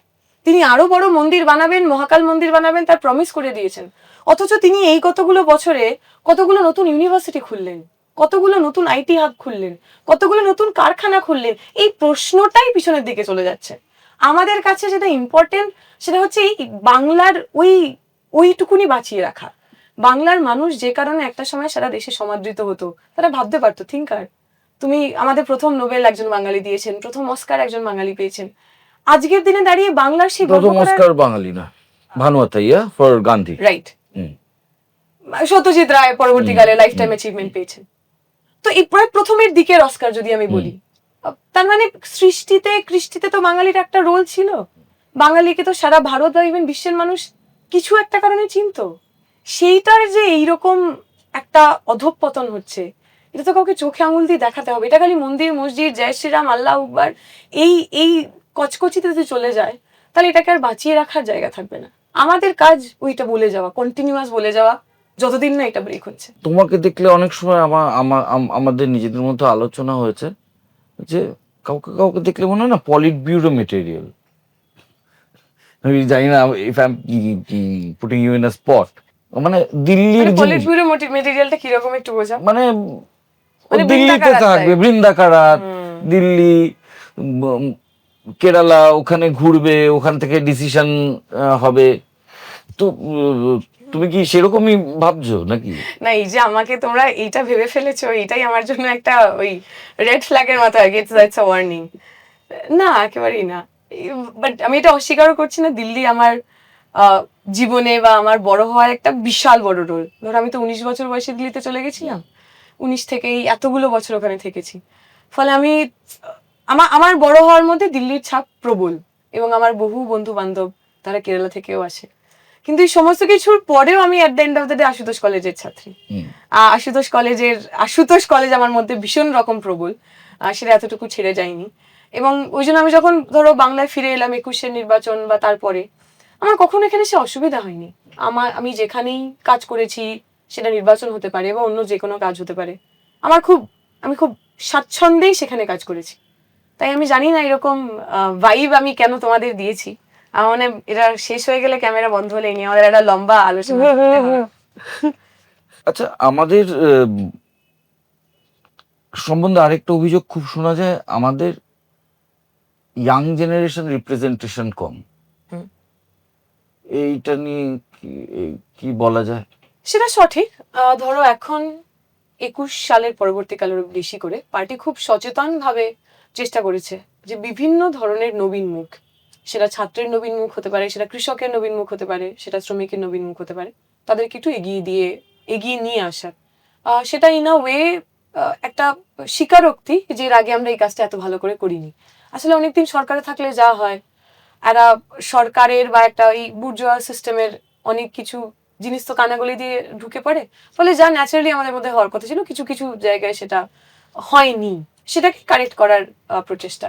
ফলে আমি বলবো এখন আমরা we are in the correct path. তুমি যদি এখন দেখো যেভাবে মীনাক্ষী দি ইজ বিন পোর্ট্রেড, ওকে তো শুধুমাত্র একজন মহিলা নেত্রী বা একজন শুধুমাত্র যুব নেত্রী হিসেবে আমরা প্রজেক্ট করছি না, she is the leader of the party, she is the central committee member of the party. তো এইটা আমার মনে হয় ইটস আ সিলভার লাইনিং, এটা একটা পজিটিভ দিক, এটা অন্ধকার টানেলের শেষে আলোর মতো। আবার পশ্চিমবঙ্গে ফিরে আসি, টাকা ছাড়া মিডিয়া ন্যারেটিভ কন্ট্রোল করা সম্ভব? সম্ভব না। তাহলে কি করবে? অল্টারনেটিভ মিডিয়া তো আলটিমেটলি কিছু কর্পোরেট গ্রুপ দ্বারা চালিত হয়। পশ্চিমবঙ্গের ক্ষেত্রে সেটা খুব ওই রকম প্রকট না হলেও তুমি যদি মানে ন্যাশনাল মিডিয়া দেখো, ন্যাশনাল মিডিয়ার 80% আর কন্ট্রোল বাই 1 or 2 পিপল। তাদের দ্বারাই সমস্তটা, এবং তারা যে ধরনের নেগেটিভ নিয়ে যাচ্ছেন, যে ধরনের নেগেটিভ তৈরি করছেন, সেটা সবটাই খুব ক্রাফটেড বলে দেওয়া হচ্ছে, যে বোঝা যাচ্ছে যে সরকারের হয়েই তারা কাজ করছেন। পশ্চিমবঙ্গের ক্ষেত্রেও তাই। ফলে যদি তুমি এটা আশা করো যে তারা তাদের যে কর্পোরেট রেসপন্সিবিলিটি বা অ্যাকাউন্টেবিলিটি সেটা ব্রেক করে হঠাৎ করে আমাদেরকে দেখাতে শুরু করবে, দ্যাট উড বি মানে মূর্খের স্বর্গে বাস করার মতো। কিন্তু একটা অল্টারনেটিভ স্পেসও তো তৈরি হচ্ছে, এই বিভিন্ন ধরনের independent media, YouTube channels, social media. বিভিন্ন সময় এমন হয়েছে যে হয়তো 3-4 দিন ধরে কন্টিনিউয়াস ব্ল্যাক আউট করেছে, কিন্তু সোশ্যাল মিডিয়ায় সেই প্রোগ্রামটা এতটাই ভাইরাল হয়েছে, লোকে এতটাই কথা বলতে বাধ্য হয়েছে যে mainstream media picked it up from the social media. তো আমাদের জন্য তো ইলেকটোরাল বন্ডও নেই, আমাদের খুব অন্য লোকের টাকা পয়সাও নেই। ফলে মিডিয়া কিনে বা মিডিয়াকে ইনফ্লুয়েন্স করে তারা আমাদের খবর দেখাবে, সেই লাক্সারিটা আমাদের নেই, সেই সহজ পথটা আমাদের নেই। আমাদের কাছে উল্টোটা রয়েছে, যেটা একটু কঠিন, যেটা একটু ট্রাবলসাম, বাট নেভারদারলেস লং টার্মে সেটাই একমাত্র পথ। আর লাস্ট প্রশ্ন, জার্গন, মানে বামপন্থী হতে গেলে আমাকে অনেক টার্মস জানতে হবে, অনেক জার্গন জানতে হবে, হেজিমনি, ওইমনি, পিসিমনি। মার্কিন না, পিসিমনিটা তো সরি একেবারেই অন্যদের। পিসিমনিটা আমাদের নয়। হ্যাঁ, মার্কিন সাম্রাজ্যবাদ, প্রচুর কঠিন শব্দের কচকচি, এইটা নিয়ে অনেকের খুব অসুবিধে আছে। এইটাকে কাউন্টার করা কিভাবে? এটা নিয়ে আমারও আছে। আমি যখন ছোটবেলায়, ধর আমাকে তো পৃথিবীর কোনো সমস্ত সহজ প্রশ্নের সহজ উত্তর নেই নেই, মানে এরকম মনে হয়, কারণ সমস্ত মিটিং এ তো মা আমাকে প্রায় তাকে করে নিয়ে যেত, এবং আমার একদম ভালো লাগতো না। ওই যত বড় বড় নেতারা এসেই বলতেন কিনা, দের ইজ আ মোনোটনি, তোমার মনে হবে যে কিছু নতুন বলছে না, সবাই মোটামুটি একটা জিনিসকেই রিফ্রেশ করে ঘুরিয়ে পিছিয়ে 3-4টে শব্দবন্ধের মধ্যে দিয়ে একটা ছন্দের মধ্যে নিয়ে আসতে চেষ্টা করছেন, আমার ভালো লাগতো না। কিন্তু এখন তুমি মীনাক্ষী বলো, সেলিন্দা বলো, শতরূপদা বলো, তুমি যদি তাদের কথা শোনো, সৃজন বলো, প্রতিকুরদা বলো, তার মধ্যে কিন্তু ওই কচকচানিটা নেই। আমরা ওইটা ব্রেক করে এসেছি। আমাদের তো একটা সোভিয়েত হ্যাংওভার ছিল, আমরা আমাদের বড়রা সোভিয়েতের বই পড়েছেন, সেইখান থেকে অনুবাদিত শব্দ সেগুলোর মধ্যে দিয়েই বামপন্থাকে দেখতে শিখেছেন। আমরা সেইটা ব্রেক করে এসেছি, ফলে এখন যে ভাষায় বামপন্থী লিডাররা সাধারণ মানুষের সঙ্গে কথা বলছেন সেটা ভয়ঙ্কর সজীব। আমার তো ফেভারিট হচ্ছে প্রতিকুরদা। তুমি যদি প্রতিকুর রহমানের কখনো বক্তব্য শোনো, একটা ডায়লগ দেয় তৃণমূল এবং বিজেপির সখ্যতা বোঝাতে, जो हाल दिल का उधर हो रहा है वही हाल दिल का इधर हो रहा है। আমি জানি না এর চেয়ে সহজ ভাবে বিজেমুলের সিটিং আর বোঝানো যায় কিনা, তো সম্ভব। এবং যদি তুমি কন্টেন্টের উপর তোমার দখল থাকে, তুমি যা বলছো, তুমি যদি তা সম্পর্কে 100% সৎ হও, সেখানে ভাষাটা অন্তরায় হতে পারে না, লাগে না। একটা গান দিয়ে শেষ করো তাহলে। আমি এই গানটাই আর কি মানে খুব গাইতে চাই না, গানটাই অলমোস্ট বাধ্য হয়ে আমায় গাইতে হয়। কি গান গাইবো বল? একটা কিছু গাও, আমি কি সেটা কি বলে দেবো নাকি? হেই সামালো থানা, একটা দুটোই গান জানি, আমি যে রিস্ক নিচ্ছি না, মানে ভালো গায়িকার যখন আমার নামটা হয়েছে, I don't want to break it. হেই সামালো ধান হো, কাস্তেটা দাও শান হো, কে সামালো ধান হো কাস্তেটা দাও শান হো জান কবুল আর মান কবুল আর দেব না আর দেব না রক্তে বোনা ধান মোদের প্রাণ হো হে সম্ভালো হে সম্ভালো হে সম্ভালো হে সম্ভালো। তাহলে বুঝলেন তো, সব কিছু থেকে যাবে, কিন্তু আমাদের কথা বলার জন্য কিছু মানুষ তো দরকার, যারা ইলেকটোরাল বন্ড, ইলেকশন এবং বাকি যাবতীয় লাভ লোকসানের বাইরে গিয়ে শুধুমাত্র একটা সমষ্টির কথা ভাববে। সেই সমষ্টির অংশ নিজেও হবে, সেই অংশে থেকেই সে লাভবান হবে বা লাভবতী হবে, হোয়াট এভার, কিন্তু সে নিজেকে সমষ্টির বাইরে থেকে লাভবান করার চেষ্টা করবেন। এটার কথাই বোধহয় আমরা বলার চেষ্টা করি বা বামপন্থীরা বলার চেষ্টা করে, যার একটা অংশ আমি স্বীকার করে নেওয়াই ভালো। যাকগে, এবার কিছু কর্পোরেট দায়িত্ব। এই গেঞ্জি বংমেডের, আর লাইক শেয়ার সাবস্ক্রাইব করবেন, তাহলে টাকা পাবো। নমস্কার।